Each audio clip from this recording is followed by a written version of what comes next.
அனைவருக்கும் வணக்கம். சகோதரி வீரலட்சுமி அவங்க நேற்று ஒரு காணொலி போட்டிருந்தாங்க. அந்த காணொலியை பார்த்தேன். என்னடா காணொலியில் போட்டிருக்காங்க அப்படின்னு உட்காந்து இன்ட்ரெஸ்ட்டாக பார்க்குறேன். சீமான் வந்து 10 கோடிக்கு பினாமி பேரில் இடம் வாங்கியிருக்காரு அப்படின்னு சொல்லி காணொலி. பினாமி யாரா அந்த பினாமி அப்படின்னு பார்த்தா நாம் தமிழ் கட்சியில் இருக்கக்கூடிய ஒரு உறவு.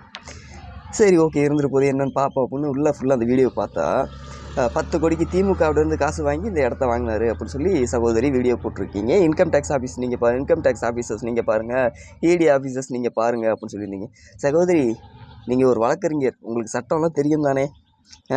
இந்தியாவுக்குள்ளே பினாமி பேரில் வாங்கியிருந்தாங்க அப்படின்னா யாராக இருக்கட்டும், திமுகவாக இருக்கட்டும், அதிமுக இருக்கட்டும், தாவேக்காவாக இருக்கட்டும், நாம் தமிழர் யாராக இருக்கட்டும், வாங்கியிருந்தாங்க அப்படின்னா உறுதிப்படுத்தப்பட்ட தகவலாக இருந்துச்சு. அது உண்மையாகும் பட்சத்தில் இந்தியாவுக்குள்ளனா 1 கோடி, வெளிநாட்டில் இருந்தால் 5 கோடி, தகவல் கொடுத்தவங்களுக்கு லாபம்.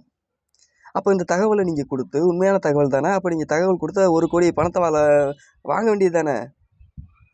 வருமான வரித்துறையை உங்களுக்கு பரிசாக கொடுக்க போது ஏன் அதை விட்டுவிட்டு நீங்கள் வந்து வீடியோ போட்டுட்ருக்கீங்கன்னு எனக்கு தெரியலை. நீங்கள் ஒன்று பண்ணுங்கள், ஆதாரம் இருக்குங்கிறீங்கல்ல, இன்கம் டேக்ஸ் ஆஃபீஸ் நம்பர் உங்கள்கிட்ட இல்லையா அப்படின்றத நீங்கள் சொல்லுங்கள். நான் வேணால் நம்பர் அனுப்பிச்சி விட்றேன். கூகுளில் போய் அடித்து பார்த்தாலே தெரியும். வருமான வரித்துறை சென்னை அலுவலகம் அலைபேசி எண் அப்படின்னு அடித்தாலே வந்துடுது.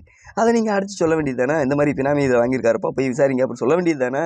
உங்களுக்கு லாபம் தானே, உங்களுக்கு லாபத்தை ஏன் விடுறீங்க? நீங்கள் பிழைக்க தெரியாமல் இருக்கீங்க, போங்க.